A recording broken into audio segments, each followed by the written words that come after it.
A very, very, very warm welcome to everyone joining in. Welcome to the first lecture of AFM Game Changer series.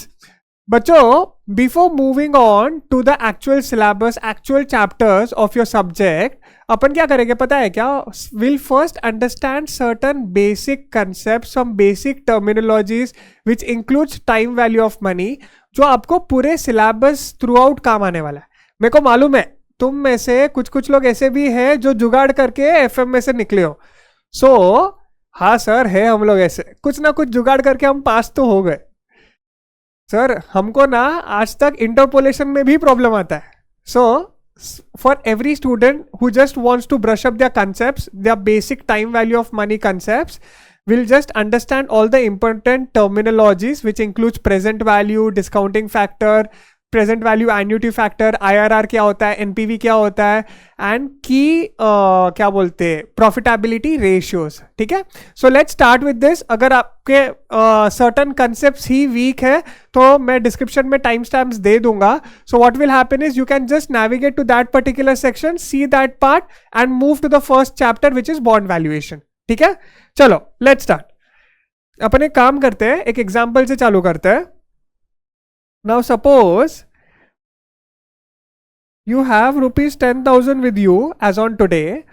आप बोलते हो मेरे को पैसा लगने नहीं वाला है नेक्स्ट 2 साल के लिए, मैं एक काम करता हूँ बैंक में जाके डिपॉजिट कर देता हूँ. ठीक है, you go to a bank and you deposit this amount. ठीक है, so will just make a time line.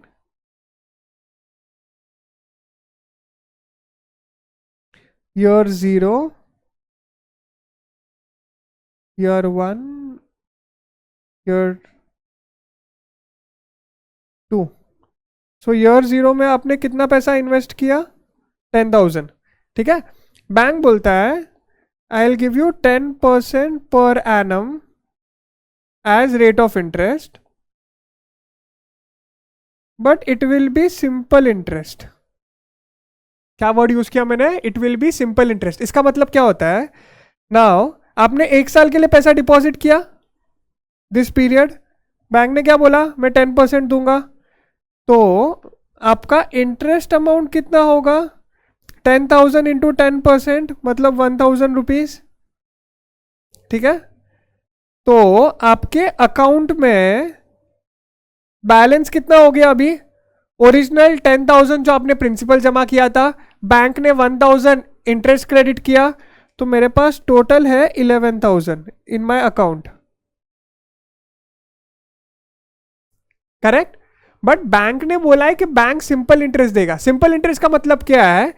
Bank जो इंटरेस्ट देता है ना आपको, that it will give only on the original principal amount. अपने केस में ओरिजिनल प्रिंसिपल अमाउंट क्या था? 10,000 था. तो बैंक बोलता है every year I will give you interest only on this 10,000. ठीक है, so for the second year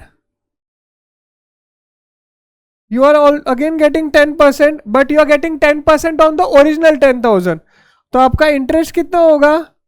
interest वापस से आपका 1,000 रुपीज ही होगा. लेकिन अभी आपके बैंक में बैलेंस कितना हो गया? 11,000 जो ईयर 1 के एंड में था, एंड 1,000 अभी, तो टोटल 12,000 रुपीज. ठीक है, सिंपल इंटरेस्ट में interest you receive only on the original principal amount. ठीक है बच्चों, बट मेरे को एक बात बताओ, क्या यह लॉजिकल है? Will you as an investor agree to this? सोचो. नहीं सर, मैं अग्री नहीं करेगा. क्यों भाई? क्योंकि ईयर 1 के एंड में इंटरेस्ट जब मेरे अकाउंट में क्रेडिट हुआ तो मेरा टोटल बैलेंस 11,000 हो गया. अभी this 11,000 is with the bank. Correct, तो माई इन्वेस्टमेंट नाउ इज 11,000. तो जो नेक्स्ट ईयर है ना, bank should pay me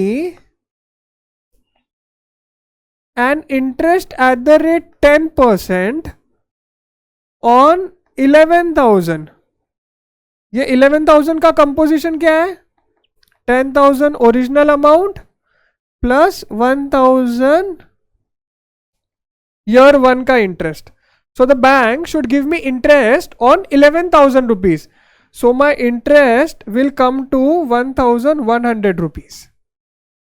This is the logical thing, correct? And as an investor, you will want your interest to be calculated like this. This is known as compound interest.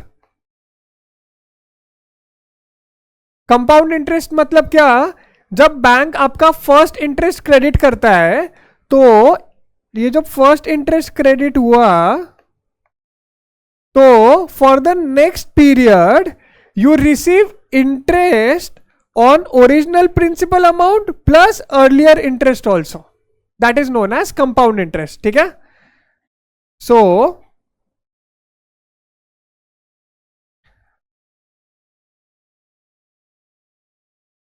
ये difference समझ गया तुमको? अब ये काम करते हैं, सिर्फ फॉर्मूला वाइज लिख लेते हैं क्या होता है. सो अगर सिंपल इंटरेस्ट है, so if I make an investment of 10,000 and simple interest है, and if I make the investment for 2 years, तो मेरा इंटरेस्ट अमाउंट कितना आएगा? जो मेरा प्रिंसिपल वैल्यू रहेगा 10,000 इंटू रेट ऑफ इंटरेस्ट जो 10% है, and into number of years 2 years.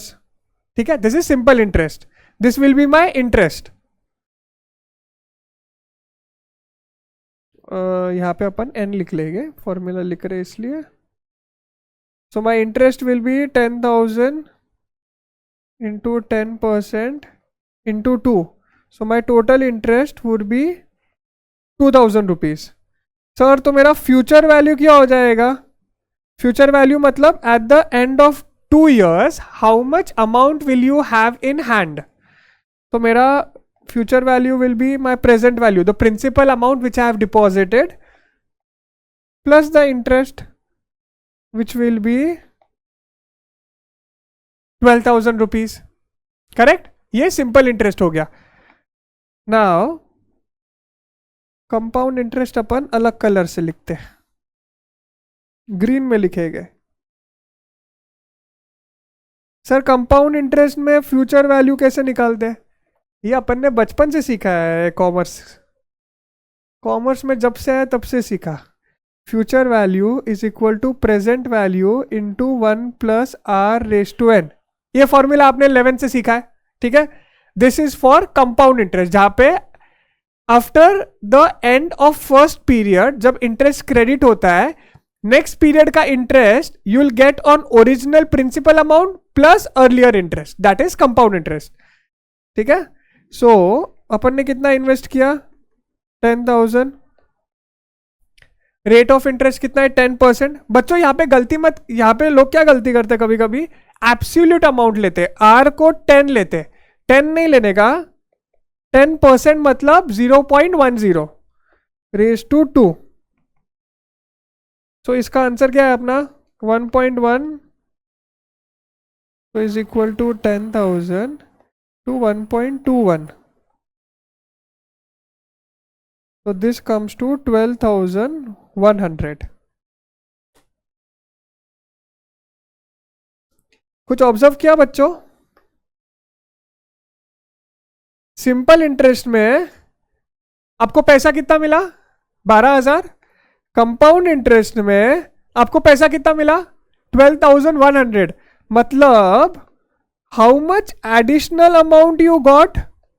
Sir additional हमको 100 रुपीज मिला. ये 100 रुपीज एडिशनल क्यों मिला मालूम है आपको? ये जो आपका ईयर 1 का जो इंटरेस्ट था ना 1,000 पे 10% इज 100 रुपीज. तो since you got interest on interest, आपका टोटल फ्यूचर वैल्यू इंक्रीजेस. ठीक है? नाउ अपन एक और एक एग्जांपल लेते हैं.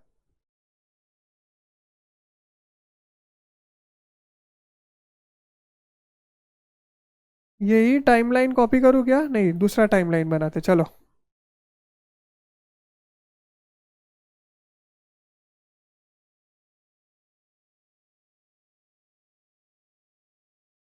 Year 0, year 1,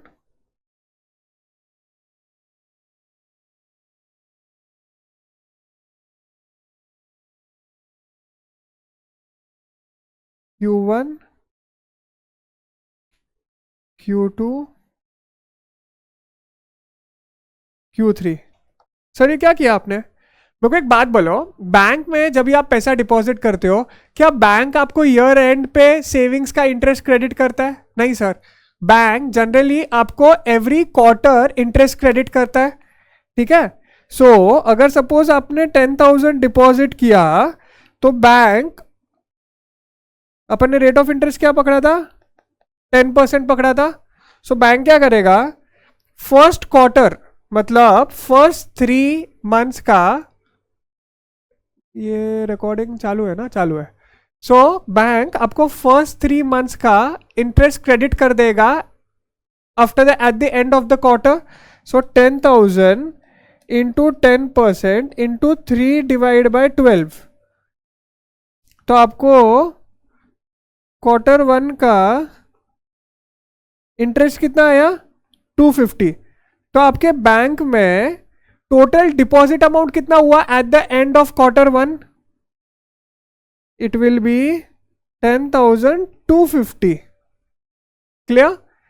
similarly for the next period, ठीक है, फॉर द नेक्स्ट पीरियड, मतलब ये Q1 से Q2, अभी बैंक आपको 10,250 पे इंटरेस्ट प्रोवाइड करेगा। Correct? So 10,250 into 10% divide bye 12 into 3। So now bank will give you 256.25 rupees as interest for Q2। एक चीज ऑब्जर्व करोगे तो सर ये इंटरेस्ट बढ़ते जा रहा है। हाँ, इंटरेस्ट बढ़ते जा रहा है। क्यों? क्योंकि आपका जो Q1 के एंड में इंटरेस्ट था, that is added back to your principal amount, and वो टोटल वैल्यू पे आपको नेक्स्ट क्वार्टर में इंटरेस्ट मिल रहा है। ठीक है, इतना समझा? सर, तो जितना ज्यादा कंपाउंडिंग होगा, इफेक्टिव रेट जो मेरे को मिलेगा एज इंटरेस्ट वो उतने ज्यादा रहेगा। Yes, the more number of time compounding takes place, more is the return which you will get on your investment. ठीक है। सो ये जो फॉर्मूला है ना, अपन ने जो फॉर्मूला सीखा, F V is equal to P V into 1+r⁴n। ठीक है। यहां पे मैंने अज्यूम किया है कि compounding takes place every year, but suppose if the compounding takes place every half year या फिर एवरी क्वार्टर, अपने एग्जाम्पल में सर तो फ्यूचर वैल्यू कैसे निकालते हैं? What we will do is, will first decide कि what is the M. M मतलब number of compoundings which are taking place in a year. तो अगर मेरे को interest suppose every half year मिलेगा, तो कंपाउंडिंग कितने बार होगा एक साल में? Sir compounding in that particular case will happen twice, तो एम बन जाएगा 2। अगर मेरे को इंटरेस्ट क्वार्टरली मिलेगा तो कितने बार कंपाउंडिंग होगा? सर 4 बार होगा। सो मेरा एम बन जाएगा 4। So now what we need to do is, यही वाला फॉर्मूला I'll take आगे PV into 1+r divided by m, r divided by m। So I want to find कि एक particular compounding period, for example एक quarter में rate of interest कितना मिल रहा है, and I'll multiply like raise to the number of quarters। So I'll do n into m। So मेरा answer हो जाएगा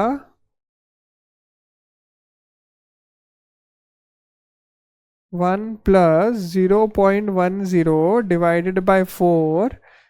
एक साल का ही सपोज इन्वेस्टमेंट किया है,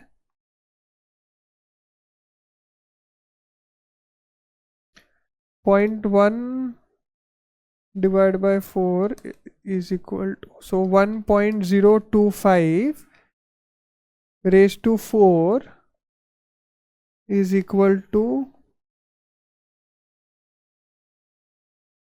तो 10,000 अगर मैं इन्वेस्ट करूं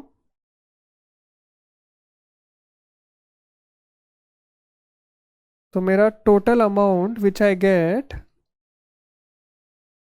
eight the end of first year is 11,038. इतना समझ में आया? हाँ कि ना बच्चों? Is it clear? क्या किया मैंने? कंपाउंडिंग अगर मोर देन वंस रहा इन अ ईयर तो आई नीड टू फाइंड कि कितने बार कंपाउंडिंग हो रहा है एक साल में. So what I will do is मैं आर को डिवाइड कर दूंगा by number of times compounding is take place and I will multiply m by n. ठीक है. नाउ बच्चों अगर एक चीज ऑब्जर्व करोगे ना, जब मैं पैसा एक साल में इन्वेस्ट कर रहा था, एक साल के लिए इन्वेस्ट कर रहा था, जहां पे compounding eight the end of first year में कोई इंटरेस्ट मिलता है, तो वैल्यू मेरा कितना आया था? 10,000 प्लस 1,000 इंटरेस्ट. फर्स्ट ईयर के लिए सेम रहेगा. 11,000 आता है टोटल वैल्यू. और अभी मेरे पास टोटल वैल्यू आया 11,038. I got the 38 rupees extra because जो क्वार्टर के एंड में इंटरेस्ट मिल रहा था ना, उस पर भी मेरे को इंटरेस्ट मिल रहा था. Clear? So the more number of times compounding takes place, the more future value you will get. Now I want you to understand what does this means. ये जो आपका फॉर्मूला है ना, future value is equal to present value into 1 plus r raise to n, इसमें इसका मतलब क्या होता है?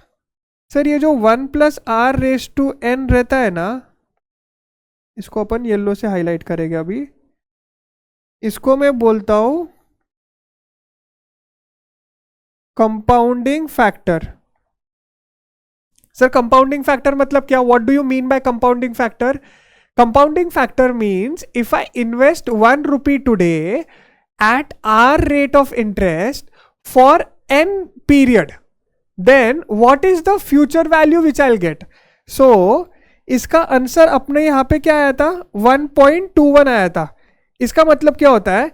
If I invest 1 rupee for 2 years at 10% rate of interest, then I'll get 1.21 rupees at the end of 2 years. ठीक है. तो मेरे को फ्यूचर वैल्यू कितने का निकालने का है? 10,000 का. तो 1 रुपी का 1.21 हो गया, तो 10,000 का कितना? सो इसलिए मैंने इसको मल्टीप्लाई कर दिया. That's the core logic of the formula. ठीक है. एंड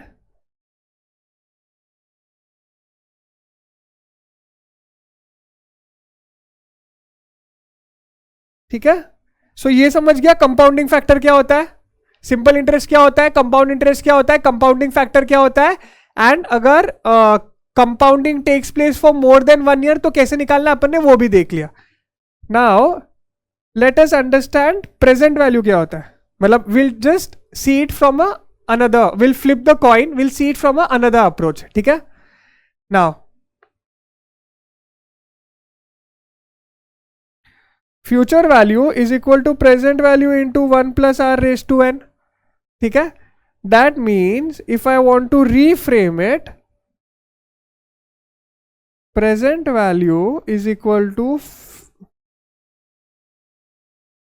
future value upon, एक काम करते हैं, मैं ऐसे लिखता हूं. That means present value is equal to future value into 1 plus r raised to n. Correct.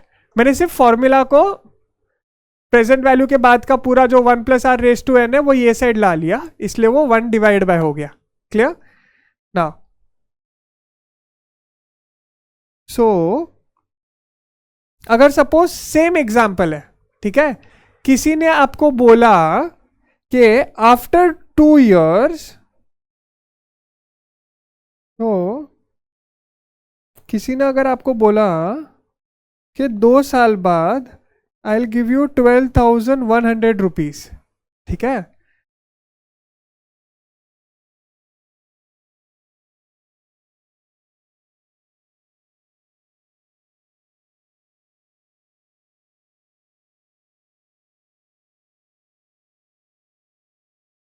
How much you are going to get after 2 years? Sir 12,100 rupees मिलने वाला है. नाउ आपका expected rate of return which you want by lending someone an amount is 10%. ठीक है, तो sir मैंने as on today कितना पैसा देना चाहिए उसको, so that when he returns the amount after 2 years 12,100 I get my desired rate of return which is 10%. ठीक है, तो इस प्रोसेस को अपन बोलते हैं, when I want to find this amount I call this process as discounting. जब मैं प्रेजेंट वैल्यू से फ्यूचर वैल्यू जाता हूं तो मैं वो प्रोसेस को बोलता हूं कंपाउंडिंग. जब मैं फ्यूचर वैल्यू से प्रेजेंट वैल्यू पे आता हूं तो मैं वो प्रोसेस को बोलता हूं discounting. So we have the formula here, जो अपन ने ऊपर फॉर्मूला सीखा वही मैंने ट्विस्ट कर दिया.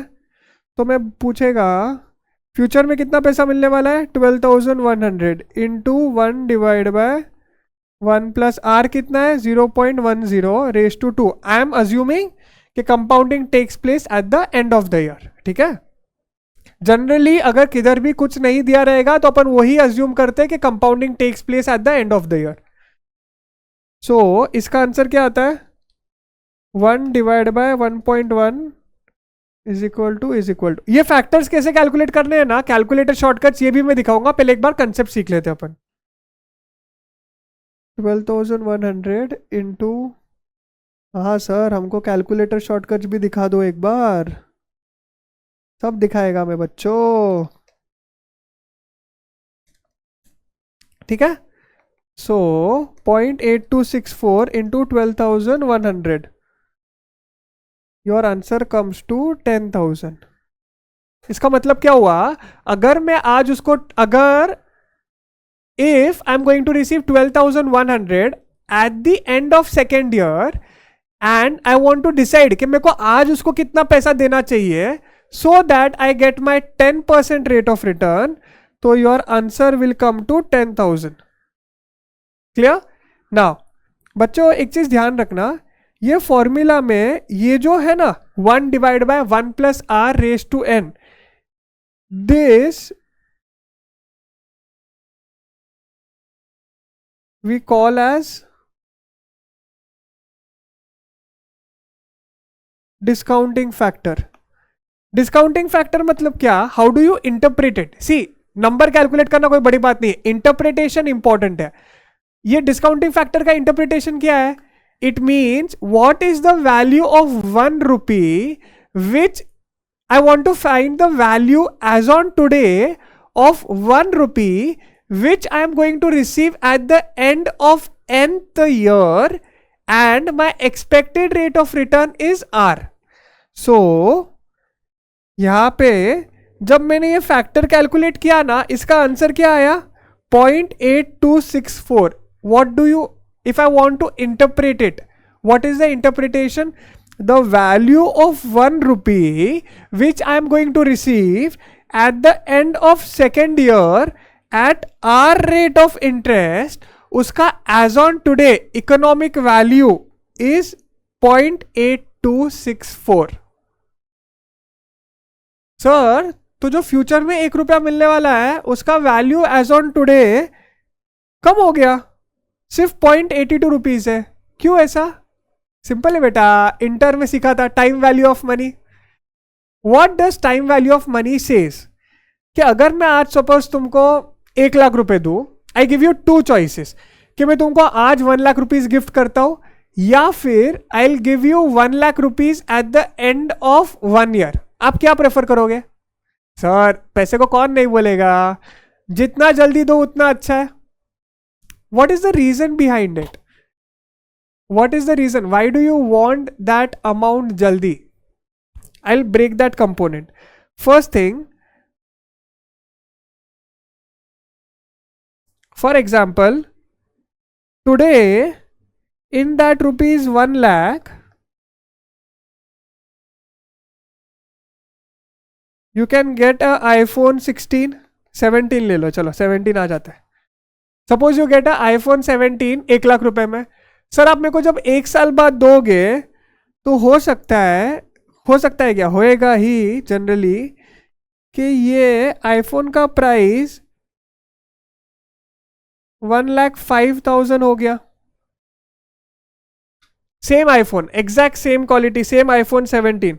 Now what has happened is the general price of the iPhone has increased. Q? Because of inflation. Generally in a developing economy, prices of goods and services are going to increase because of the inflationary factor. तो मैं एक साल बाद जाके जब iPhone लेने जाऊंगा तो मेरे को 1 लाख रुपए में आईफोन नहीं मिलने वाला है. And that's why the value of 1 lakh is more today, because I can buy more number of goods or services with the amount which I have as on today as compared to the future. ठीक है? So whenever you make a particular investment, काम करते हैं, notes पे आ जाते हैं, आ जाओ. Whenever you make a particular investment, I want to segregate the investment into two parts. ठीक है? First is, एक तो अच्छा एक काम करते हैं, थ्री पार्ट्स में करते हैं. Ultimate breakdown. What happens is, जब भी आप किधर इन्वेस्ट करते हो तो at that point of time one thing is आपका एट मिनिमम इन्फ्लेशन कवर होना चाहिए. वेन एवर यू इन्वेस्ट, जो आप आज खरीद सकते हो, with that same amount if you invest somewhere, the interest you get along with the principal amount should have the same purchasing power. So if you expect return from an investment, you minimum expect inflation rate so that आपका पैसे का purchasing power same हो, plus you expect a real rate of return. Sir, real rate of return मतलब क्या? Now see, suppose if you invest in a bond of a government के जो debentures आते हैं या government के जो टी बिल्स आते हैं या गवर्नमेंट सिक्योरिटीज जो होता है, if I want to use the broader framework, उस केस में आपको मालूम है गवर्नमेंट डिफॉल्ट नहीं करेगा. Indian government is sovereign, so वहां पे डिफॉल्ट का रिस्क 0 है. Clear? So suppose if the government offers me 6%, India का रिस्क फ्री रेट है जो गवर्नमेंट मेरे को दे रहा है, उसमें से if I want to do a breakup, sir 4% का तो इन्फ्लेशन चालू है ईयर ऑन ईयर. क्लियर? मतलब मेरा एक्चुअल में real rate of return is 2%. Clear? Government ने रिस्क फ्री रेट कितना दिया? सिर्फ सी गवर्नमेंट के जो जीसेक के रेट्स रहते हैं उसको रिस्क फ्री बोलते हैं बिकॉज डिफॉल्ट नहीं होगा. क्लियर? नाउ 6% में से 4% is your inflation. So your actual real rate of return is 2% only. So that is the basic amount which I want if I invest in a government security. इसीलिए उसको बोला जाता है risk free rate. Clear? But suppose future में sir अगर मैं government के securities में इन्वेस्ट नहीं करता हूँ एंड मैं इन्वेस्ट करता हूँ कोई कंपनी के बॉन्ड्स में, कंपनी के शेयर्स में, कंपनी के डिबेंचर्स में, तो वहां पे डिफॉल्ट का रिस्क आता है. वो डायरेक्टर या ओनर्स कभी भी पैसा लेके भाग सकते हैं. So there you carry higher risk and उसके लिए you demand an additional return which is known as risk premium. So how much you expect when you invest in a particular security, any financial asset, is basically you want risk free rate plus you want a risk premium. ठीक है? Understood? Now एक second, I'll just have water.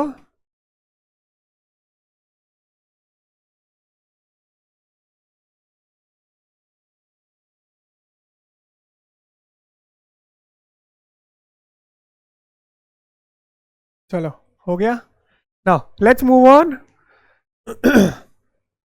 Sir हमने ये सीख लिया time value of money का breakup क्या होता है.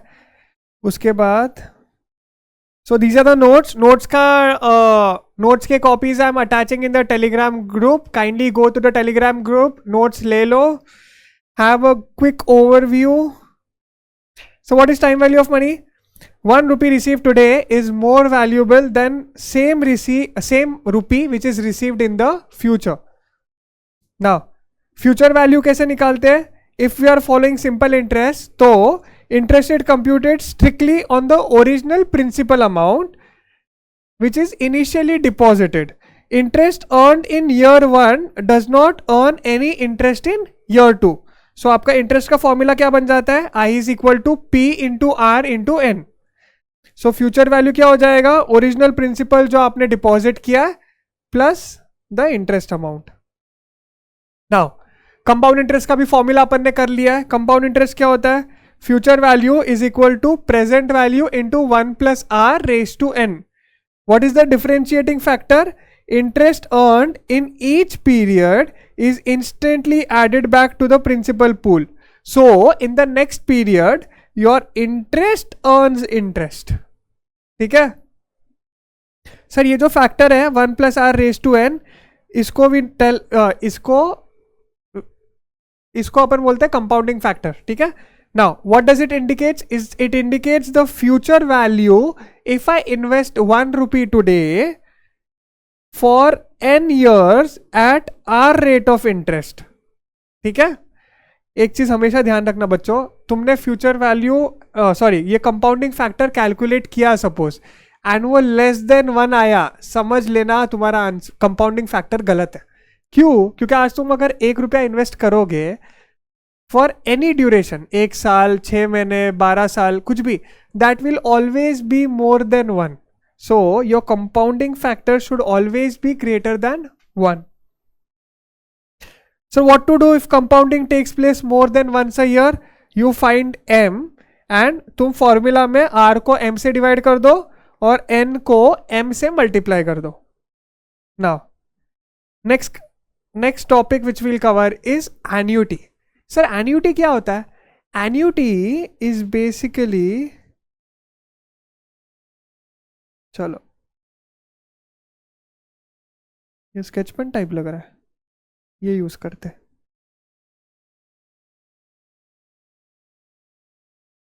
अच्छा दिख रहा है क्या? अच्छा दिख रहा है.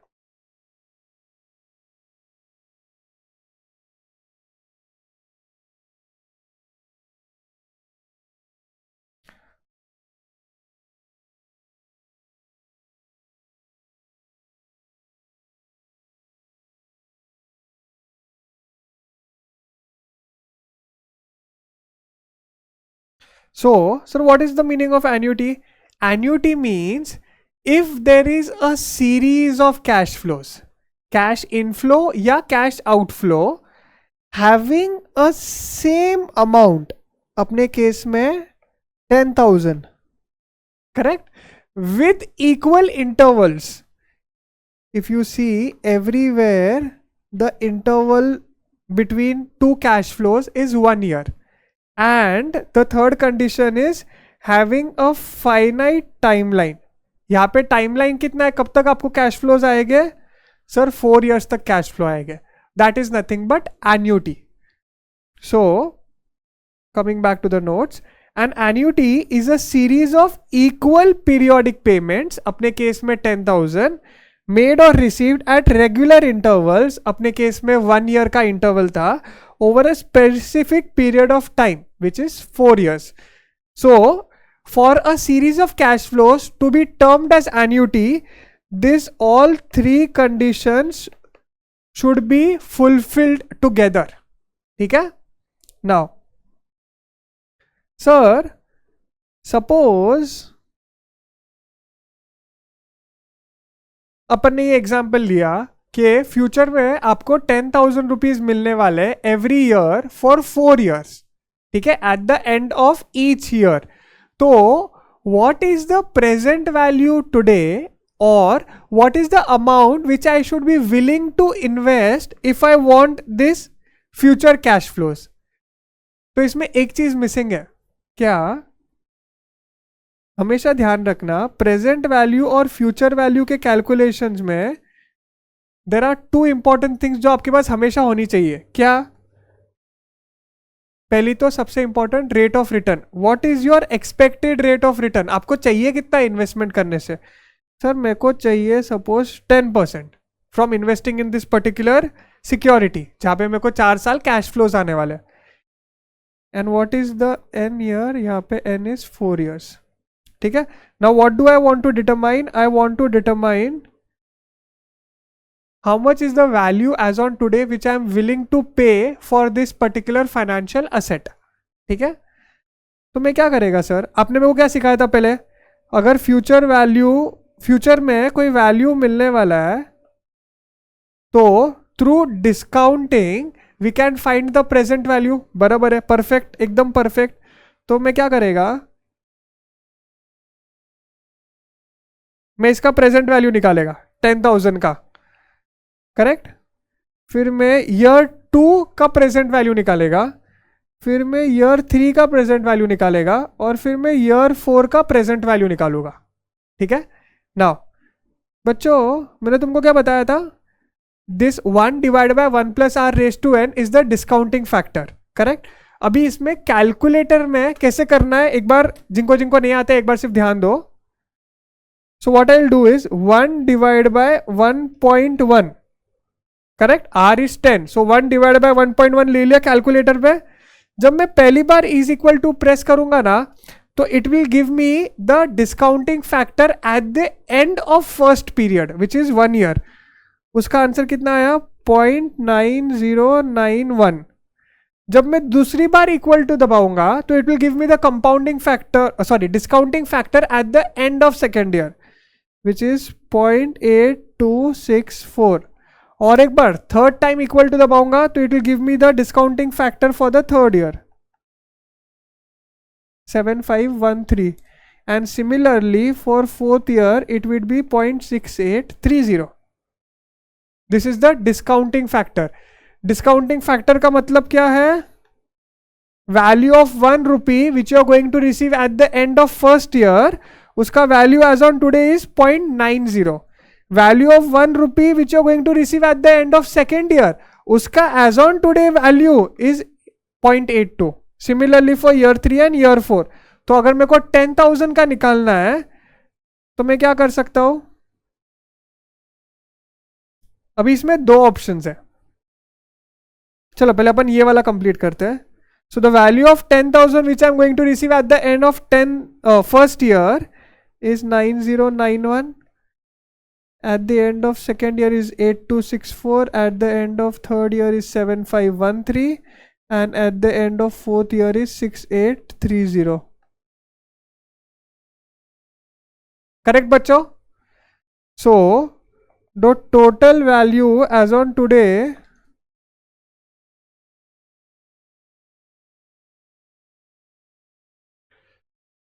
$31,698.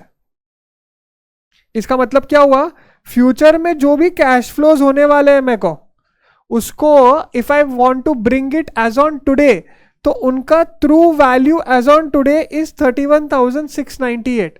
So this is the maximum price which I am willing to pay if I want R rate of interest which is 10%. अभी मेरे को एक बात बताओ,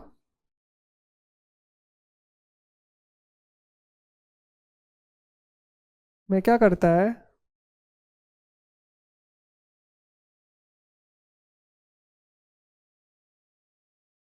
इसको ही डुप्लीकेट करके नीचे लेता हूं. ठीक है, इसी को डुप्लीकेट करके नीचे लिया मैंने.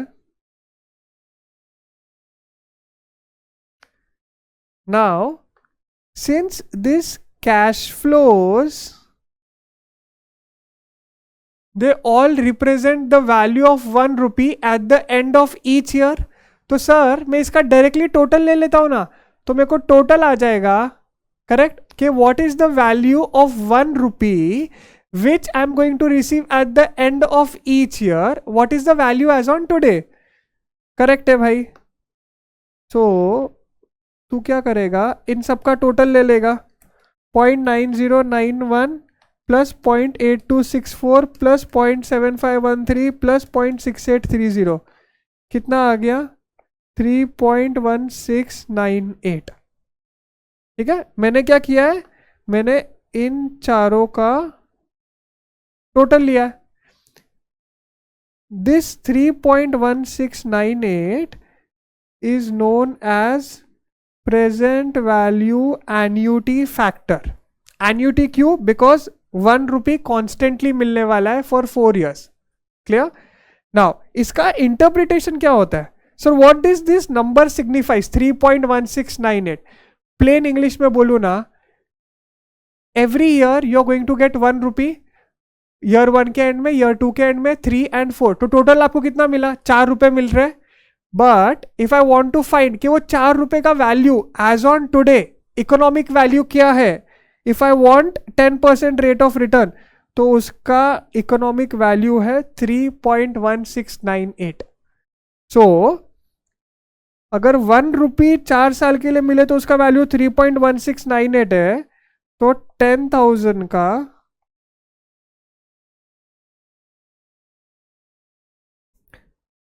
विल बी 316, बराबर है ना, 31698 rupees. Clear? What I have done is individually discounting factor से आंसर फाइंड करना, और बाद में एडिशन की जगह I have just found the present value annuity factor and present value annuity factor को मल्टीप्लाई कर दिया. क्लियर? सर इसका शॉर्टकट क्या है? सी, सब लोग कैलकुलेटर पे एसी दबाओ, ऑल क्लियर करो और चेक करो. आपके कैलकुलेटर पे बटन रहेगा एमआरसी, मेमोरी रिकॉल, उसको प्रेस करो और क्लियर करो. 2 बार प्रेस करो उसको, 2 बार प्रेस किया, क्लियर किया. Now do it with me. Okay, 1 divide by 1.1 is equal to, answer क्या आया? 0.9091. This is the discounting factor at the end of first year. इसको m प्लस दबाओ, मतलब memory addition is equal to, वापस से दबाओ, this is the discounting factor for second year, again press m plus, वापस से इज इक्वल टू दबाओ, this is the discounting factor for third year, m plus, again press m plus sorry equal to for the fourth time, you get 0.6830 which is the discounting factor for the fourth year, again m plus. सारा addition हो गया, MRC memory recall, आपका answer आएगा 3.1698. तो आपको individually निकालने की जरूरत नहीं है, सीधा प्रेजेंट वैल्यू एन्युटी फैक्टर निकालो and you will be able to get the answer. ठीक है? कैलकुलेटर शॉर्टकट्स अगर वापस से एक बार देखने रहेंगे, मैंने यहाँ पे शॉर्टकट्स डाले हैं, प्रेजेंट वैल्यू के नीचे डाले और फ्यूचर वैल्यू के यहाँ पर है. ठीक है? सिमिलरली अगर सपोज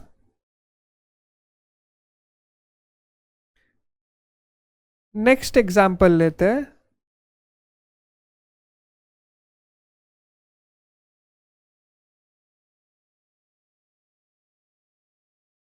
अभी जो अपन ने एग्जाम्पल लिया था वो एग्जाम्पल क्या था, जहां पे अपन को फ्यूचर में ये 10,000 एवरी ईयर मिलने वाला है.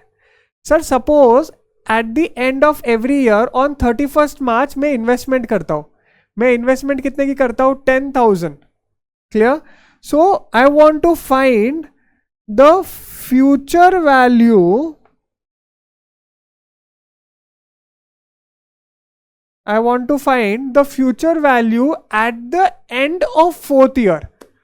तो अभी ये भी एन्युटी है बिकॉज सेम कैश फ्लोज है, कैश अमाउंट सेम है, पीरियोडिकल इंटरवल सेम है एंड डेफिनाइट टाइम पीरियड है. तो ये फ्यूचर वैल्यू का सर कैसे निकालते हैं? सिंपल है. अगर तुमको फ्यूचर वैल्यू एन्युटी फैक्टर निकालना है ना, तो what we will do is, पहले will find the compounding factor for the we'll find the compounding factor for the last period या फिर अपने केस में fourth year. Sir compounding factor, तो अपन को कंपाउंडिंग फैक्टर निकालना है. Compounding factor for fourth year is 1 plus r raised to n which is equal to 1.10 raised to 4. Clear? Sir इसका भी कुछ शॉर्टकट बताओ ना, कंपाउंडिंग फैक्टर कैसे निकालते हैं? लो ऑल क्लियर करो कैलकुलेटर पे.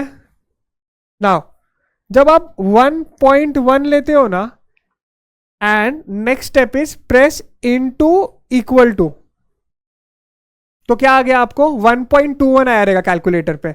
This is the square, raise to the power 2 जो रहता है ना, उसको अपन स्क्वायर बोलते हैं. So this is the square. Now keep on pressing equal to button. Sir कब तक इक्वल टू बटन दबाना है? जब तक आपके कैलकुलेटर में देखो लेफ्ट साइड पे स्टेप काउंटर रहता है, अभी जहां पे 3 आया रहेगा।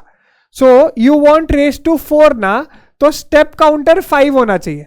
अगर रेस टू 10 चाहिए तो स्टेप काउंटर 11 होना चाहिए। Clear? So it's basically n+1 होना चाहिए स्टेप काउंटर में। So I will press is equal to जब तक स्टेप काउंटर 5 आता है। तो आंसर क्या आ गया मेरा? 1.4641। अच्छा, मतलब बताओ इसका कंपाउंडिंग फैक्टर आपका क्या है? 1.4641। इसका मतलब क्या है? The value of 1 rupee invested today, the future value of 1 rupee which I have invested today at 10% after 4 years is 1.4641. अपन को क्या निकालना है अभी? Future value annuity factor. So what we do is, ये निकाल दिया कंपाउंडिंग फैक्टर, उसके बाद वी सब्ट्रैक्ट 1 फ्रॉम इट, तो क्या आ गया? 0.4641 and we divide it by the rate of interest which is 0.10। Sir ये शॉर्टकट्स मैंने दिए हुए हैं, इसलिए मैं यहाँ पे सिर्फ थोड़ा सिंप्लीफाइड वे में कर रहा हूं। आंसर क्या आ गया? 4.641। This is the future value annuity factor. Sir इसका इंटरप्रिटेशन बताओ अभी। इसका इंटरप्रिटेशन है, if I invest 1 rupee at the end of every year and if I do this for 4 years and my rate of return which I want is 10%, तो total मेरा investment कितना हो गया? 4 years 1 rupee each year। उसका future value eight the end of 4th year will be 4.641। तो अगर 10,000 invest किया है तो 10,000 का value will be 10,000 into 4.641 which will be 46,410। Clear? समझा बच्चों? क्लियर है? शॉर्टकट के स्टेप्स जो है कैलकुलेटर के वो एक बार नोट्स में रिवाइज कर लेना, 1-2 बार लगेगा बट बिल्कुल भी कंफ्यूजिंग नहीं है, तुम्हारा ग्रिप बैठ जाएगा। अच्छा, यहां पे मैंने वो सेम एग्जांपल ही दिया हुआ है। Future value annuity factor for 4 years, इसको क्या हो गया पेंसिल को? हाँ, future value annuity factor for 4 years at 10% rate of interest is 4.641। अपना भी वही आया था। Interpretation, if I deposit 1 rupee at the end of every year for 4 years at 10% rate of interest, then I will receive 4.641 at the end of 4th year. ठीक है? Calculator shortcut क्या है compounding factor का? 1+r calculator पे ले लो, into equal to press करो तो आपको स्क्वायर मिलेगा, फिर इक्वल टू दबा, you keep on pressing equal to. Sir कब तक प्रेस करना है? जब तक आपके कैलकुलेटर के टॉप लेफ्ट कॉर्नर पे जो स्टेप काउंटर है ना, that shows the power which you want +1। तो अगर आपको स्क्वायर चाहिए तो उधर पावर 3 आना चाहिए, अगर आपको रेस टू 4 चाहिए तो स्टेप काउंटर 5 आना चाहिए। ठीक है? इससे क्या होता है पता है क्या? तुम जो इक्वल टू काउंट करते हो ना माइंड में, अगर सपोज इक्वल टू 10 या 12 है और तुमने एक आधा मिस कर दिया या स्किप कर दिया ना, पूरा आगे का आंसर गलत हो जाता है। सो इसलिए अच्छा है rely on the step counter, उधर से तुमको गाइडेंस मिल जाता है। ठीक है? Next, future value annuity factor कैसे निकालते हैं सर? पहले तो कंपाउंडिंग फैक्टर निकाल लो, उसमें से 1 माइनस करो और डिवाइड बाय आर। हाँ, एक चीज ध्यान रखना, बच्चा गड़बड़ कहां पे करता है कभी कभी, वो डिवाइड बाय आर था ना ये वाला, यहां पे इफ यू सी मैंने डिवाइड बाय 10 नहीं किया है, डिवाइड बाय 0.10 किया है, इन डेसिमल्स लिया है। सो सेम मैंने यहां पे लिखा है, take in decimals. For example if r is equal to 10% divide by 0.10। ठीक है? नेक्स्ट, अपन ने प्रेजेंट वैल्यू ऑलरेडी सीख लिया। Present value is equal to future value into 1 divide by 1+r raise to n। This is known as discounting factor. It indicates today's value of 1 rupee which I am going to receive at the end of n year at r rate of interest. बच्चों जैसे compounding factor always greater than 1 रहता है ना, discounting factor always less than 1 रहेगा. क्यों? Future में जो 1 रुपया मिलने वाला है उसकी वैल्यू एज ऑन टुडे हमेशा 1 से कम ही रहेगी. Clear? Time value of money. So, to summarize, if I want to go from year 0 to year n, that process is known as compounding, जहां पे अपन फ्यूचर वैल्यू फाइंड करते हैं. And अगर future में कोई कैश फ्लो मिलने वाला है उसको मेरे को एज ऑन टुडे क्या वैल्यू है, if I want to find that process is known as discounting, finding of present value. Clear? Yes sir, clear. ये मैंने सेम एग्जांपल दिया. अगर 1 रुपया मिलने वाला है at the end of every year for 3 years, तो उसका कैलकुलेटर पे कैसे करते हैं, I have showed you already. And you find the present value annuity factor. अच्छा, और एक इंटरप्रिटेशन देखते हैं. If I have found the present value annuity factor for 3 years at 10% rate of return and उसका आंसर अगर 2.486 आया, इसका मतलब क्या है, receiving 1 rupee every single year for the next 3 years is economically worth 2.486. Total में ऐसा देखा जाए तो 3 रुपए मिलने वाला है फ्यूचर में, बट उसका value as on today is 2.486, assuming कि my required rate of return is 10%. Clear बच्चों? नाउ ये जो अपन ने एन्युटी के एग्जांपल्स किए ना कैश फ्लोज के, ये जनरली अपन ने कंसिडर किया है ऑर्डिनरी एन्युटी या रेगुलर एन्युटी बोलते हैं. सर मतलब the cash flow is accruing, मतलब एक्चुअल में जो कैश इनफ्लो या आउटफ्लो जो भी है ना, that is happening at the end of the period. ठीक है, चलो calculator shortcuts for discounting factor. On calculator you take 1 divided by 1 plus r and keep pressing equal to button to find the nth discounting factor. Present value annuity factor भी देख लिया अपन ने कैसे निकालते हैं. हाँ बच्चों, एक चीज गड़बड़ मत करना हमेशा टाइम वैल्यू ऑफ मनी में ना. कभी कभी एग्जामिनेशन के घाई में बच्चा क्या गड़बड़ करता है मालूम है क्या? फॉर्मूलाज जो रहता है ना, फॉर एग्जाम्पल फ्यूचर वैल्यू नहीं दिख रहा ना, ये फॉर्मूला जो रहता है ना, future value is equal to present value into 1 plus r raised to n. हमेशा ध्यान रखना this r and this n should always correspond to each other. Sir मतलब क्या? अगर r मंथली रेट है तो n should be number of months, r quarterly rate है n should be number of quarters. इधर तुमने अगर माती खाया ना, आगे का पूरा कैलकुलेशन गया, मतलब पूरा सोल्यूशन गलत जाएगा. Even if you know the entire concept, zero, clear zero. ठीक है, सो ये हमेशा ध्यान रखना. Effective annual rate. Sir effective annual rate क्या होता है? आई हैव एक्सप्लेन्ड यू कि कंपाउंडिंग अगर मोर देन वंस होता है in a year, then the rate of return which you get is higher. मतलब वो 10% वाला ही एग्जाम्पल ले लेता हूं. अगर सपोज बैंक ने एक बैंक 1 या फिर बैंक ए टेल्स यू कि will give you 10% rate per annum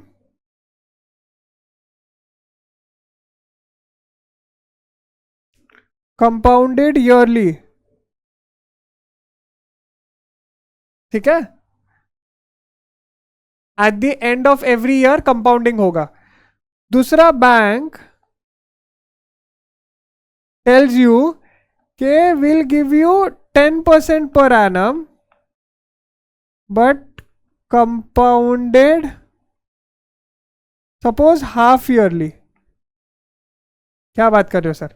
आप नेचुरली कौन सा सिलेक्ट करोगे? सर हाफ ईयरली वाला, आपने बताया था जितना ज्यादा टाइम कंपाउंडिंग होगा उतना ज्यादा बड़ा फ्यूचर वैल्यू मिलेगा. करेक्ट सर, बट मेरे को एक्चुअली कंपेयर करना है दोनों को. I want to actually apple to apple comparison करना है. तो कैसे करूं? बेटा तू एक काम कर, इसका ना इफेक्टिव एनुअल रेट निकाल. सर मतलब अपन ने ये जो पढ़ा था वो ही कर रहा हूं मैं. ये जो अपन ने कंपाउंडिंग फैक्टर निकाला था ना, the same thing I will remove for 1 रुपी. मतलब वो कंपाउंडिंग फैक्टर ऐसे भी 1 रुपी का ही होता है. तो आर कंपाउंडिंग कितने बार होगा? 2 बार.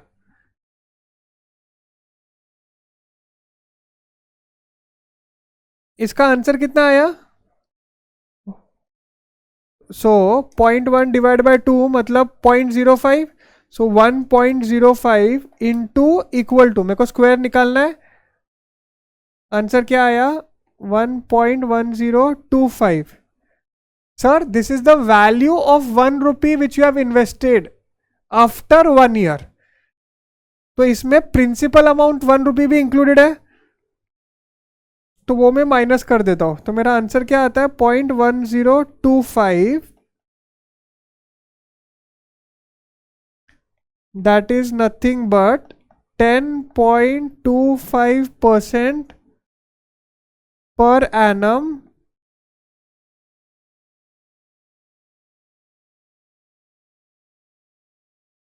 compounded annually.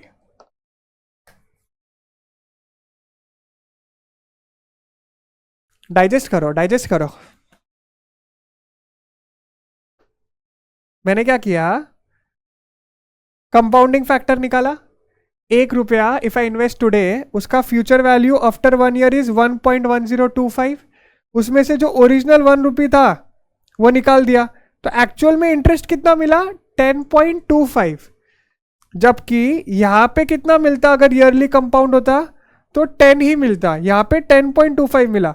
मतलब इफेक्टिवली यहां पे 10.25% पर एनम मिल रहा है.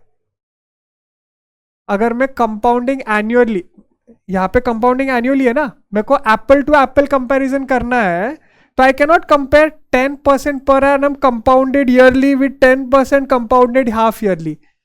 So I have converted this into a rate which is a rate compounded annually. So now I can do neck to neck comparison. And I understand कि भाई यहाँ पे 10.25% मिल रहा है in place of 10%. ठीक है? That is nothing but your effective annual rate. Compounding factor निकाल दिया, उसमें से जो original 1 रुपी था वो डिडक्ट कर दिया. That is your effective rate of interest.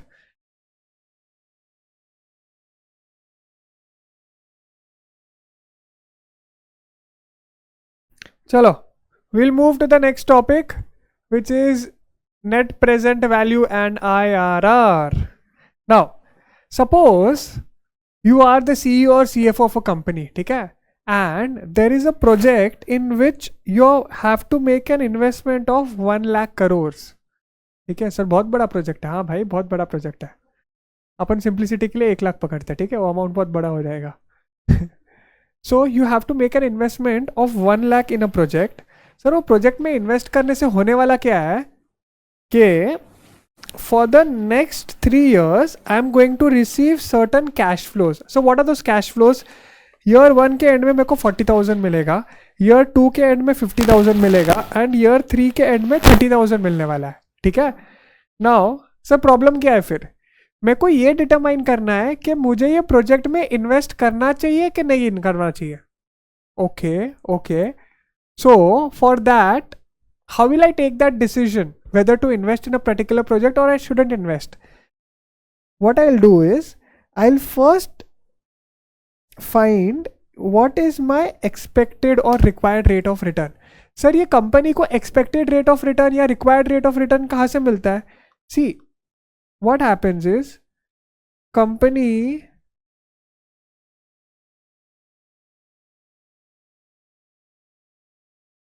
has capital employed. मतलब कंपनी को पैसा इक्विटी शेयर होल्डर्स ने दिया रहेगा, फिर कंपनी ने पैसा डेट के फॉर्म में डिबेंचर होल्डर्स वगैरह से भी लिया रहेगा. नाउ इक्विटी शेयर होल्डर्स की एक्सपेक्टेशंस रहती है कि they want a certain rate of return. आपने इंटर में पढ़ा रहेगा KE जो अपन बोलते हैं. जो डिबेंचर होल्डर्स रहते हैं उनकी also towards we have a contractual liability कि अपन को उनको रेट ऑफ इंटरेस्ट पे करना है जो कॉन्ट्रैक्ट में लिखा हुआ रहेगा. सो वी हैव के ई एंड के डी. नहीं भी समझ में आया तो ठीक है, मैं आगे जाके ना रिस्पेक्टिव चैप्टर्स में समझाऊंगा, but just giving a reference. So इससे मेरे को के ओ मिलेगा. के ओ मतलब क्या? Overall cost of capital of the company. मतलब कंपनी के पास जो भी फंड्स है, जो भी लॉन्ग टर्म कैपिटल है जिसके थ्रू इट्स डूइंग बिजनेस, उसका कॉस्ट क्या है. बिकॉज कंपनी को प्रॉफिट कमा के जिन्होंने कैपिटल दिया है उनको पैसे भी तो देने पड़ेंगे वापस से, इक्विटी शेयर होल्डर्स को, बैंक से अगर लॉन्ग टर्म लोन दियाएगा, डिबेंचर होल्डर्स को. So that becomes your minimum required rate of return from any project. अगर प्रोजेक्ट ने इससे कम दिया तो मैंने एक्चुअल में वो प्रोजेक्ट लेना भी नहीं चाहिए. क्यों? पैसा ले रहा हूं मैं एंड उनको देना है मेरे को 10%, बट प्रोजेक्ट से आने वाला है 8%, तो मैंने ऐसा प्रोजेक्ट में इन्वेस्ट ही नहीं करना चाहिए. Doesn't make any sense. So what I will do is, ये जो कैश फ्लोज है ना सर, आपने अभी जस्ट सिखाया प्रेजेंट वैल्यू निकाल देने का whenever you want to make an decision of how much to invest. So what I will do is, I will find the present value of all this cash flows. ठीक है. सो मैंने years plot कर लिए, cash flows plot कर लिए, discounting factor at the rate of 10% and present value.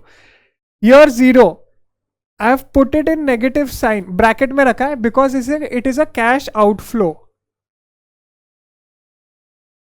Because it is a cash outflow. एक second ना, AC क्यों बंद हो गया? हाँ. So this is a cash outflow, इसलिए मैंने नेगेटिव डाला है.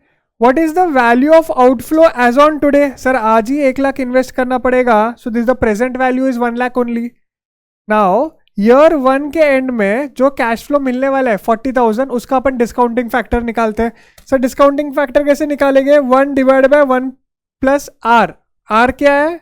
10. तो 1 divide by 1.1 is equal to, अब ये काम करो, इज इक्वल टू प्रेस करोगे तो एवरी ईयर का डिस्काउंटिंग फैक्टर आएगा, वो पहले लिख लो. सो ईयर 1 के एंड में 0.9091 आया, वापस से एक बार इज इक्वल टू दबाओगे 0.8264 आएगा, वापस से इज इक्वल टू दबाओगे तो 7513 आएगा. ठीक है.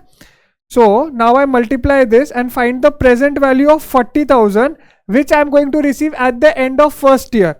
तो उसका वैल्यू एज ऑन टुडे कितना हो गया? 36,364. जो 50,000 मिलने वाला है at the end of second year, उसका वैल्यू हो गया 41,320. and this becomes the value for the third year. Sir, तो as on today, economically, as on today, I am investing 1 lakh rupees. Outflow कितना है? 1 lakh. As on today, inflow, इनका total लू तो total कितना आता है? एक सेकेंड ना, I will just use a different colour. अच्छा, ये जो प्रेजेंट वैल्यू ऑफ इनफ्लो है इसका टोटल कितना है सर? 36,364 plus 41,320 plus 22,539. सर इसका टोटल आया 1,02,223. सर मतलब एज ऑन टुडे आपके जेब से 1 लाख रुपीज आएगा एंड जो आपको फ्यूचर में पैसा मिलने वाला है उसका वैल्यू इज 1,02,223. यस, तो मैंने प्रोजेक्ट लेना चाहिए, 100% लेना चाहिए, because it is the present value of inflow is more than the present value of outflow as on today only. So apple to apple comparison ho gaya. So if you see, we shall accept the project because the NPV is positive. NPV matlab kya? Present value of inflow minus present value of outflow. अपने यहाँ पे NPV कितना आया? 223 rupees. That means this project completely recovers its original 1 lakh rupee investment, pays a solid 10% return to the capital providers and earns an extra 223. जो अपने expectation थे उससे भी ज़्यादा आ रहा है in this project. Okay, sir, तो अपन को 223 rupees का surplus आया. आपका बोलने का मतलब है तो एक्चुअल में we are getting a return of more than 10%. Correct. अगर एग्जैक्ट 10% रिटर्न आता ना प्रोजेक्ट से तो ये एनपीवी आपका 0 हो जाता. क्लियर. बट आपका एनपीवी पॉजिटिव आया है मतलब आपका return is more than the current discounting factor, जो आपके एक्सपेक्टेशंस है ना उससे ज्यादा रिटर्न मिल रहा है आपको. सो तो if I want to find कि what is the exact return, what is the break even point जो मेरे को मिल रहा है, how will I find that? So we shall compute the exact return provided by this project using trial and error method, और फिर अपन interpolation use करेंगे. सर तो अभी ट्रायल एंड एरर करने के लिए मेरा दूसरा discounting rate should be greater than 10% और लेस देन 10%. सी, अगर आप आपकी एक्सपेक्टेशंस 10 से 8 कर दोगे, बराबर, अगर आप आपकी एक्सपेक्टेशन 10% से 8% कर दोगे, तो ये जो प्रेजेंट वैल्यू है ना, ये प्रेजेंट वैल्यू आपका बढ़ जाएगा. करेक्ट? मतलब व्हाट आई मीन टू से इज, अगर एनपीवी पॉजिटिव है एट 10%, मतलब आपका जो रिटर्न मिल रहा है वो मोर देन 10% है, तो मेरा दूसरा discounting factor should be higher than 10%. तो सर मैं एक काम करता हूँ, 12% लेता हूँ. ठीक है? So what will do is will discount the same cash flows at 12%. ठीक है सर, डन. नाउ ईयर 1 का कैश फ्लो, ईयर 2 का कैश फ्लो, ईयर 3 का. सर डिस्काउंटिंग फैक्टर एक बार वापस से निकाले साथ में. चलो, 1 divide by 1.12 is equal to कितना आया? ईयर 1 का डिस्काउंटिंग फैक्टर 0.8929, वापस से इज इक्वल टू कितना आया? ईयर 2 का 7972, एंड सिमिलरली ईयर 3 का इज इक्वल टू 0.7118. ठीक है सर? तो if my expectation is 12%, then the value of all the future cash flows as on today is how much? 35,716 plus 39,860 plus 21,354. मतलब sir as on today value of all the future cash flows is 96,930. मतलब मैं maximum इतना देने को ready है for the project. But sir project का requirement कितना है? 1 लाख. फिर मैं प्रोजेक्ट एक्सेप्ट नहीं करूंगा बिकॉज मेरे एक्सपेक्टेशंस मीट ही नहीं हो रहे. Clear? So if you see 10% पे एनपीवी पॉजिटिव आया, जब आपके एक्सपेक्टेशन 12% हो गए तो एनपीवी नेगेटिव हो गया. मतलब जैसे डिस्काउंटिंग फैक्टर बढ़ा, एनपीवी कम होते होते गया. ठीक है? I want to find such a rate at which this NPV is 0, मतलब that is the break even point. ठीक है? वो कैसे निकालूंगा सर? नाउ विल लर्न के इंटरपोलेशन कैसे करते. एक काम करता हूं, मैं इंटरपोलेशन इधर पेज पे करके दिखाता हूं. सो पहले मैं यहाँ पे क्या लिखेगा, ये क्या हो गया? हाँ, पहले मैं यहाँ पे क्या लिखूंगा? Increase in discount rate. Discount rate कितने से बढ़ाया मैंने? 10 का 12 किया, मतलब 2 से इंक्रीज किया, 2% से इंक्रीज किया. एनपीवी कितने से कम हुआ? How much is the decrease in NPV? Sir NPV 3070 negative गया, तो 3070 से डिक्लाइन हुआ. नहीं नहीं नहीं, यहीं पे बहुत बच्चा माती खाता है. पता है क्या? ओरिजिनल एनपीवी कितना था? 223. सो वो 223 से 0 आया और फिर 0 से 3070 नेगेटिव गया, मतलब टोटल डिक्रीज इज 223 प्लस 3070. मतलब सर मेरा एनपीवी डिक्रीज हुआ 3293. करेक्ट? नाउ मेरे को डिक्रीज कितना चाहिए एनपीवी में? I want to find the break even point. Break even point मतलब क्या? It is such a rate at which your PV of inflows and PV of outflows are equal. Sir तो मेरे को NPV में decrease सिर्फ 223 का ही चाहिए। ये 223 कैसे? मैंने बेस अज्यूम किया, मैंने बेस 10% पकड़ा है, क्योंकि जो अपना ओरिजिनल कैलकुलेशन था उसी से मैंने 10% से कितना इंक्रीज किया वो कैलकुलेट किया। ठीक है, so when my discount rate increases from 10 to 12 increases to how much is the decrease in NPV? NPV 223 से -3070 गया, मतलब टोटल डिक्रीज इज 3293। मेरे को डिक्रीज सिर्फ 223 का चाहिए, तो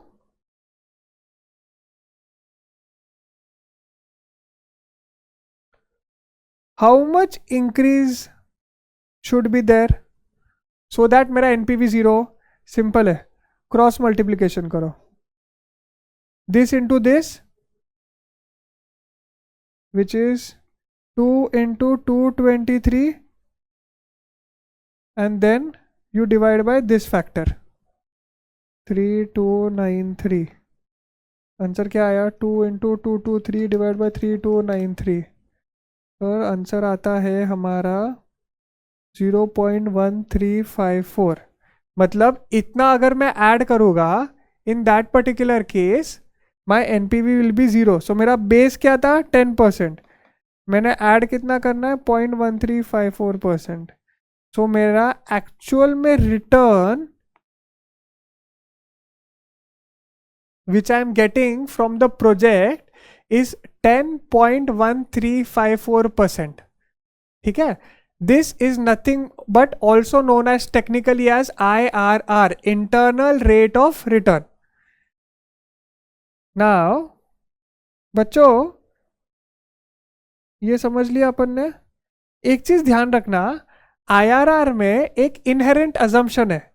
क्या अजम्पशन है सर? सी, अपना ये एग्जांपल में IRR का रेट क्या आया? 10.1354%, करेक्ट। इसमें एक इनहेरेंट अजम्पशन है। इनहेरेंट अजम्पशन क्या है? ईयर जीरो पे तो आपने 1 लाख रुपए इन्वेस्ट कर दिए। ईयर 1, ईयर 2, कितने साल का है? 3 साल का ही है ना प्रोजेक्ट? हाँ सर, 3 साल का ही है।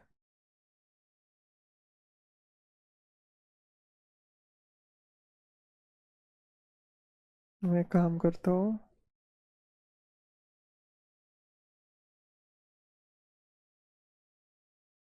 तो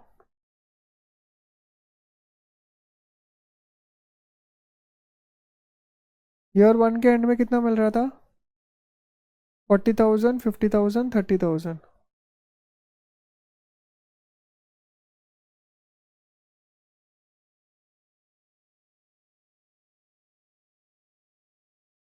हाँ सर बताओ, क्या अजम्पशन है? नाउ IRR जो फिगर आता है ना, there is an inherent assumption. The assumption is जो आपके ये इंटरमीडिएट कैश फ्लोज है ना, ईयर 1 के एंड में, ईयर 2 के एंड में, those are reinvested at IRR। Sorry, those are reinvested at your IRR rate. मतलब क्या सर? सी, ईयर 1 के एंड में जो आपको कैश फ्लो आएगा वो प्रोजेक्ट से 40,000, ऐसा तो नहीं है वो पड़ा रहेगा।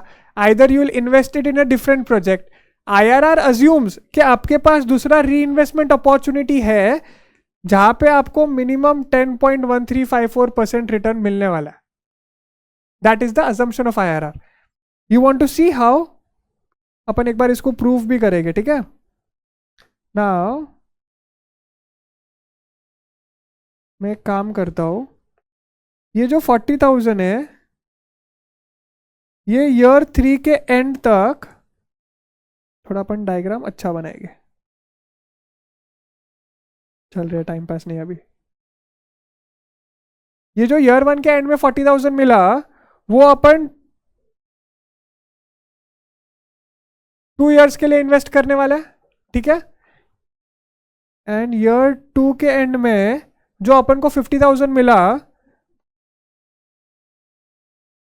वो अपन 1 ईयर के लिए इन्वेस्ट करने वाले।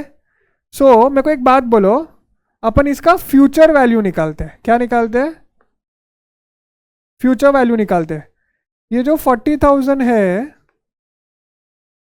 If I invest for 2 years at r, मैंने क्या बोला, कितने पे इन्वेस्ट करना है, IRR वाले लेट पे 10.1354%।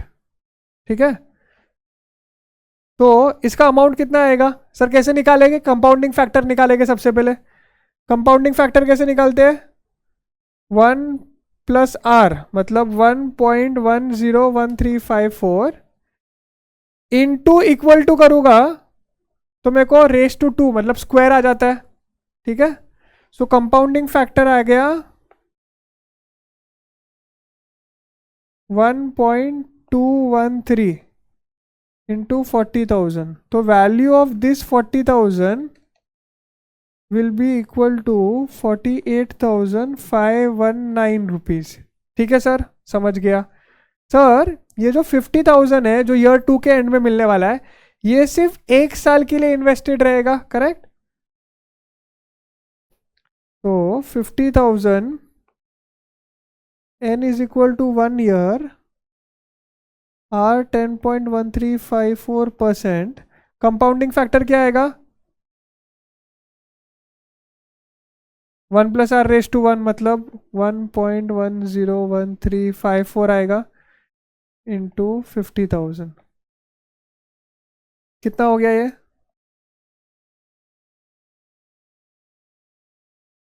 55,068 रुपीज।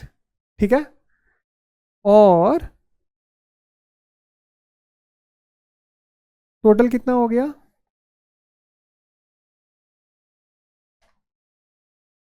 1,03,587 रुपीज।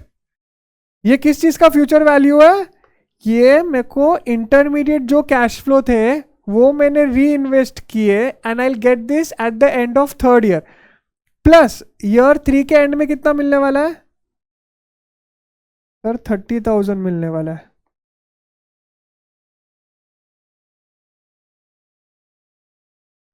मतलब टोटल में आपका फ्यूचर वैल्यू कितना हो गया सारे कैश फ्लोज अगर मैं, सर बच्चों मैंने क्या किया मालूम है क्या, ये जो सारे कैश फ्लोज है ना आपके इंटरमीडिएट, ये सब ला लिए eight the end of 3rd year. उसका वैल्यू कितना हुआ, 1,33,586, और आपने इन्वेस्ट कितना किया है आज, 1 लाख रुपीज। क्लियर। सो मैं अपना सबसे बेसिक वाला फॉर्मूला लगाता हूँ, future value is equal to present value into 1 plus r raise to n. ठीक है, यहाँ पे फ्यूचर वैल्यू क्या है, 1,33,586, प्रेजेंट वैल्यू मतलब एज ऑन टुडे में इन्वेस्ट कितना कर रहा हूं, 1 लाख। कितने साल के लिए इन्वेस्ट कर रहा हूं, एक्चुअल में I am going to get the future amount at the end of 3rd year, because सारे कैश फ्लोज अपन ने 3rd ईयर के एंड में ला लिए थे, करेक्ट। सो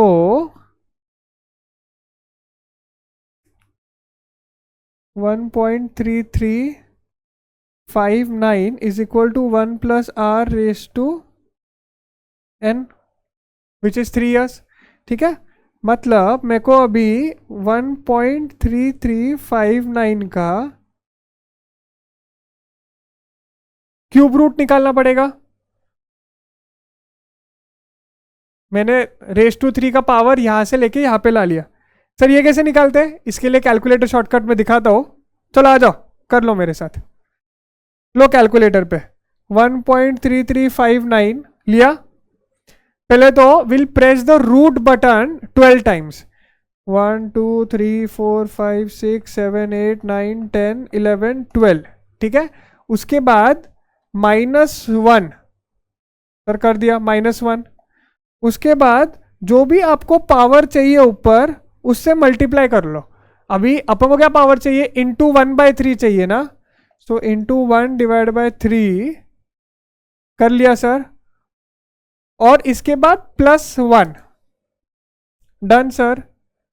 उसके बाद इंटू इक्वल टू 12 टाइम्स करना, इंटू इक्वल टू 2 3 4 5 6 7 8 9 10 11 12, ठीक है।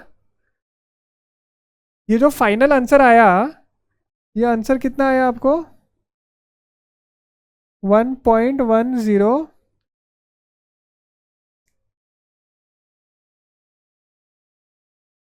Therefore R is equal to 0.10135 और 10.135%।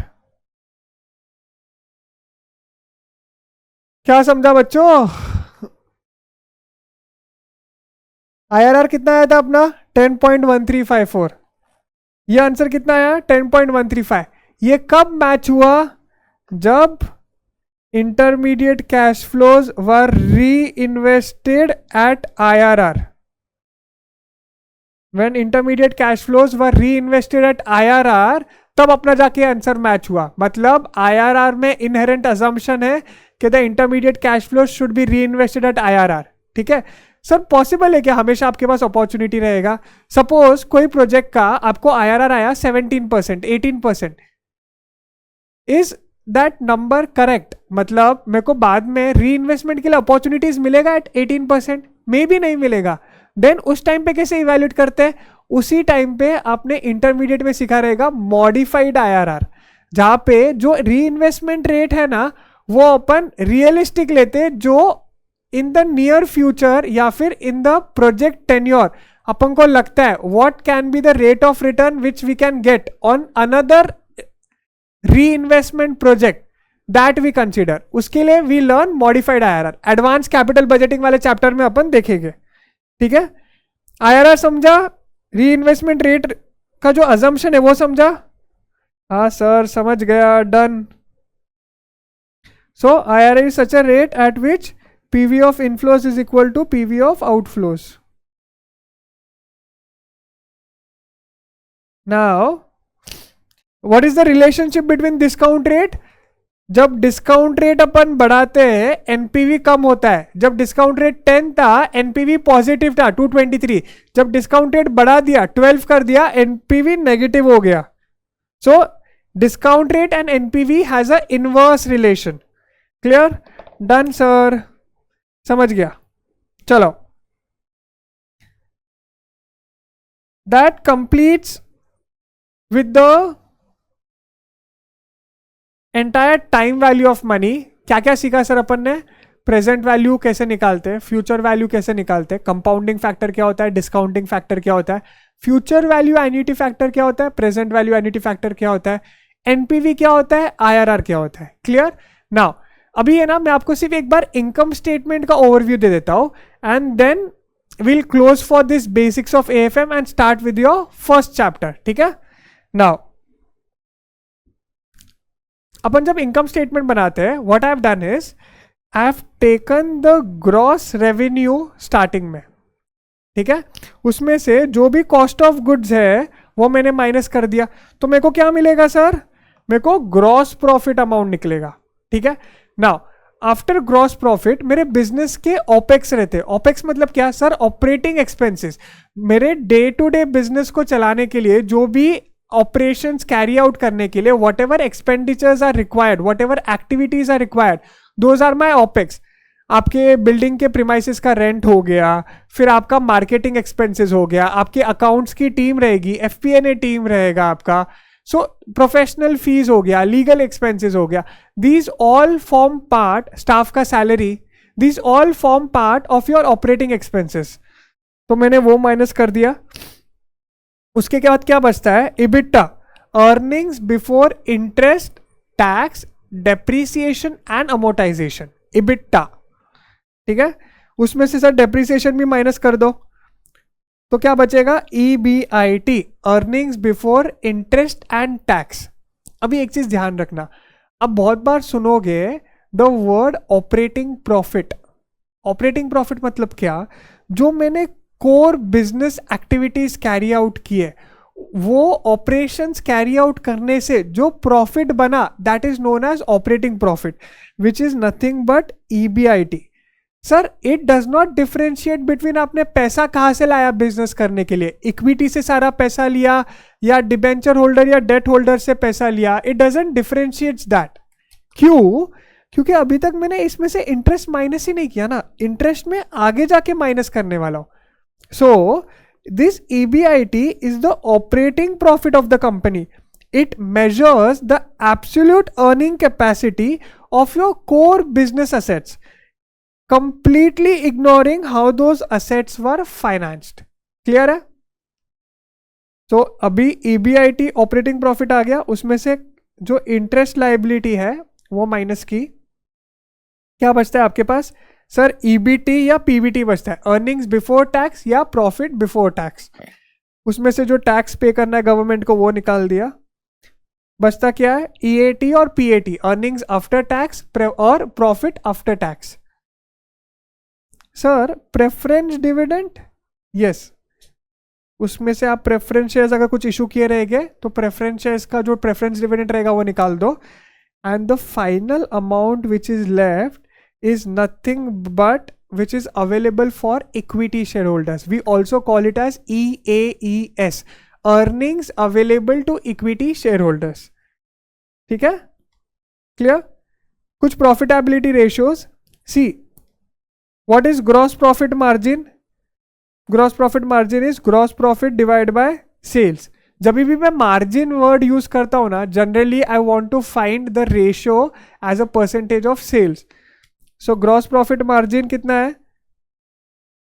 Gross profit upon sales. मैं नेट प्रॉफिट मार्जिन बोलूंगा आपको, मतलब I take this net profit, profit after tax divide by sales. If I ask you EBITDA margin कितना है, मतलब EBITDA मार्जिन कितना है, तो आप क्या करोगे? इबिट्टा डिवाइड बाय सेल्स करोगे. ठीक है? तो वही लिखा हुआ है, gross profit margin, gross profit upon sales, net profit margin, PAT upon sales, EBITDA margin, EBITDA upon sales. Clear? Now, we move on to the balance sheet. ठीक है? मैंने T फॉर्म में बैलेंस शीट प्रेजेंट किया. Sir left side में पहले तो business में आप पैसा लाते हो. पैसा कहाँ से लाओगे? सर इक्विटी शेयर होल्डर्स ने पैसा दिया है, उनसे पैसा लोगे. Correct.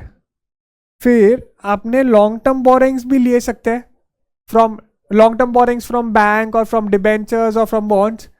That might be possible. एक सेकेंड ना बच्चों.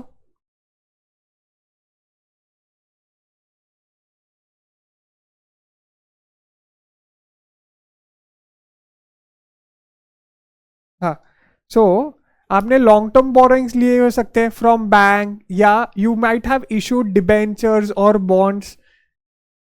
ठीक है? सर आप पैसा ले लेते हो, उसके बाद आप करते हो क्या? आप फिक्स्ड एसेट्स परचेस करते हो, आपका करंट एसेट्स में इन्वेस्टमेंट्स रहता है. नाउ ये बैलेंस शीट मैंने T फॉर्म में डाल दिया. ठीक है? Now equity share capital plus reserves and surplus, this is nothing but in total I will call it as net worth, या फिर I can also call it as equity, या फिर I can call it as book value. Sir इसका मतलब क्या होता है? Sir net worth means basically what is the true amount which belongs only to my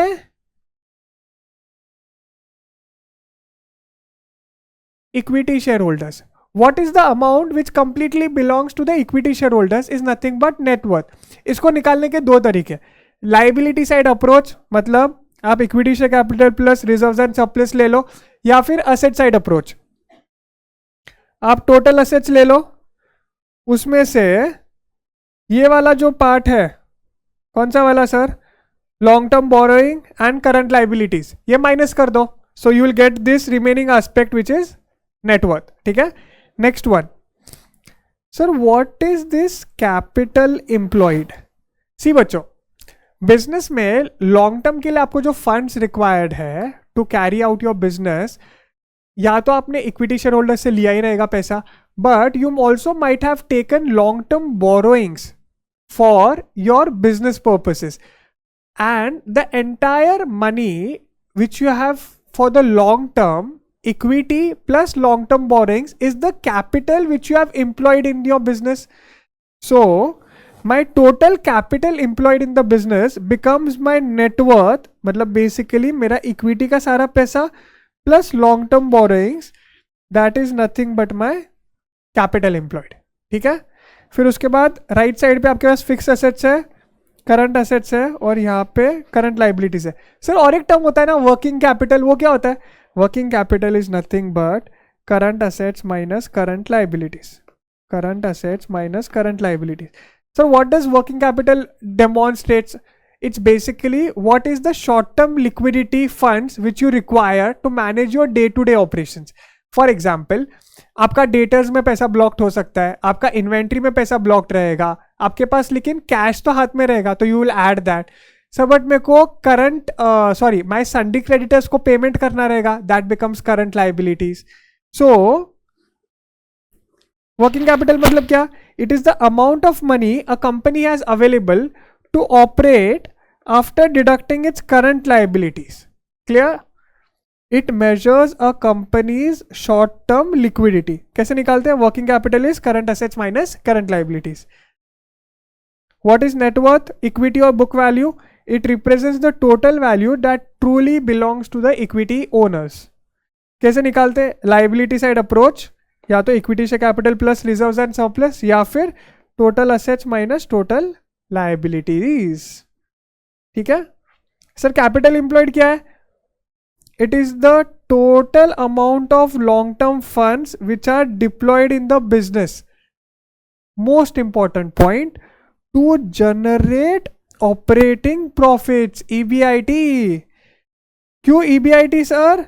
क्योंकि EBIT is your operating profit which completely ignores how they are financed. EBIT को फर्क नहीं पड़ता आपने डेट से पैसा लाया कि प्योर इक्विटी है. EBIT says कि आपने जो टोटल कैपिटल लाया उससे प्रॉफिट कितना जनरेट किया. करेक्ट? एंड इसीलिए एक जो परसेंटेज निकलता है ना, return on capital employed, how much return you have generated on capital, on your capital, उस टाइम पे what I will do is I'll take EBIT which belongs to all the capital providers and I'll divide it by capital employed. Clear? Sir अगर return on equity निकालना रहेगा तो कि equity वालों के लिए पैसा कितना जनरेट किया, तो इक्विटी वालों को बच्चों कौन सा पैसा जाता है इनकम स्टेटमेंट में से? क्या उनको EBIT जाता है? नहीं सर. उसके बाद तो इंटरेस्ट जाता है, फिर टैक्स जाता है. EBI इक्विटी वालों के लिए जो पैसा बचता है वो नेट प्रॉफिट बचता है after interest and after taxes. Correct? So what I will do is I will take PAT upon net worth. Clear? Basically what you have to ensure कि न्यूमरेटर में जो अमाउंट ले रहे हो that is available to the denominator. मतलब numerator में EBIT लिया तो is that available to the capital employed जिन्होंने भी दिया है? Is EBIT available to the providers of capital employed? Yes. That means आपका ये रेशियो बराबर बैठा. रिटर्न ऑन इक्विटी, इक्विटी वालों के लिए रिटर्न, तो इक्विटी वालों के लिए क्या अवेलेबल रहता है? EBIT अवेलेबल रहता है क्या? नहीं सर, उनके लिए EBIT अवेलेबल नहीं रहता है. उनके लिए EBIT में से इंटरेस्ट माइनस करते, टैक्स माइनस करते, फिर जो बचता है वो उनके लिए अवेलेबल रहता है विच इज पैट. ठीक है? So that completes with the basics of AFM. मैं एक बार नोट्स टेलीग्राम चैनल पे डाल दूंगा, just go through the net notes. Calculator shortcut जो है वो एक दो बार ट्राई कर लो, थोड़ा हैंड्स ऑन रहेगा तो बेटर रहेगा. And in the next lecture, we'll officially start with your first chapter of the AFM syllabus, which is security valuation. So all future chartered accountants, see you in the next lecture. Thank you. Bye bye.